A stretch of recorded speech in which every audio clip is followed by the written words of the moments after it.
The vast majority of attacks on Trump are complete BS. Notably the idea, well, starting with the idea that he colluded with the Russians. Turns out that was a total Fed Democrat hoax, and we now know that for a fact. But two, the idea that Donald Trump tried to stage a coup d'etat on January 6th, the worst day ever in American history. And we were this close to being governed by the dictatorship of the horn hat guy, but we made it through. So that's obviously completely absurd, and that never happened.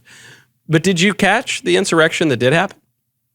No, probably not, because you wouldn't have heard about it, and it wasn't talked about on the front pages of the New York Times and the Washington Post and blared endlessly on all of the stupid left-wing news networks.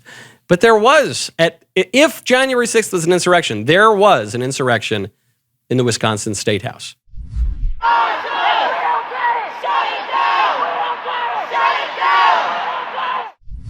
Did you hear that? If you weren't watching, if you're just listening to this show right now, I'll describe the scene for you.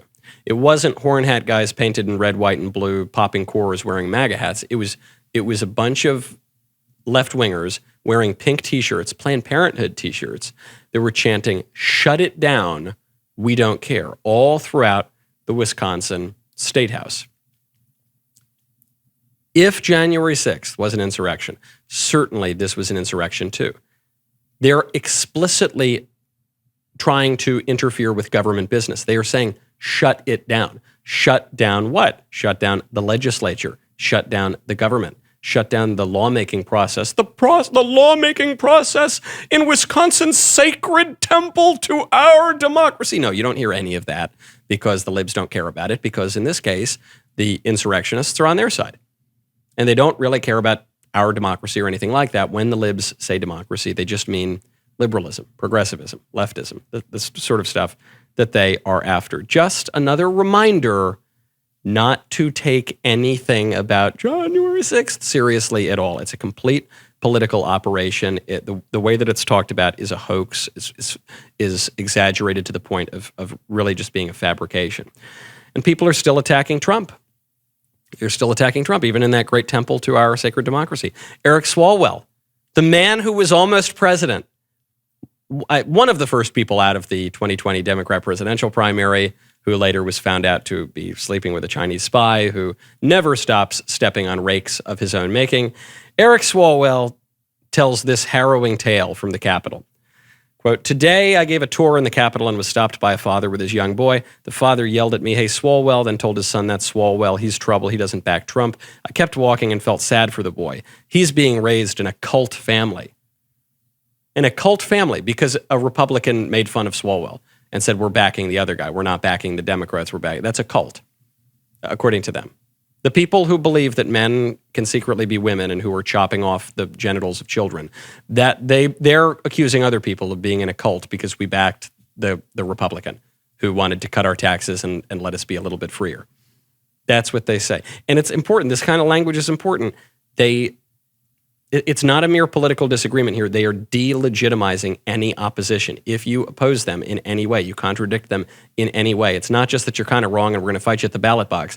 It's that you are a dangerous insurrectionist terrorist cult member, and you will be dealt with accordingly.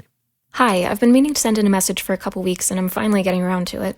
This is a little out of date now, but during your debate with the girl over abortion, one thing I noticed you didn't point out, which I've seen very few people point out, is the false equivalence of her analogy.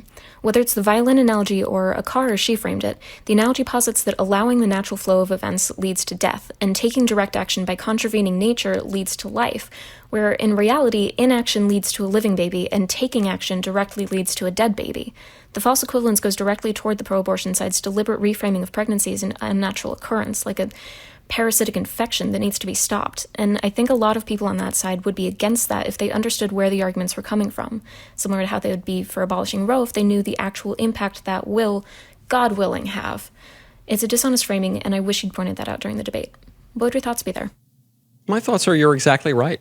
It's a very good point to make. There are lots of problems with the stupid violin analogy and all sorts of arguments for abortion, but I have very little to add there. I think you're totally right. One of the problems debating abortion is it's so wrong. It's so wrong for so very many reasons that one could be there all day and you kind of have to pick and choose. But I agree. That's a very good point. I'm glad you brought it up. Well put. I couldn't have said it any better myself. I'm so glad you liked that clip. Now, hold up, stop in the name of love. Ring that bell, ding, dong, like it, smash it, click it, whatever you got to do. Get the notifications for The Michael Knowles Show. We're approaching 1 million subscribers, which is really extremely fun. I want my big gold button from YouTube before they shut me down permanently. Go do it. We'll see you next time.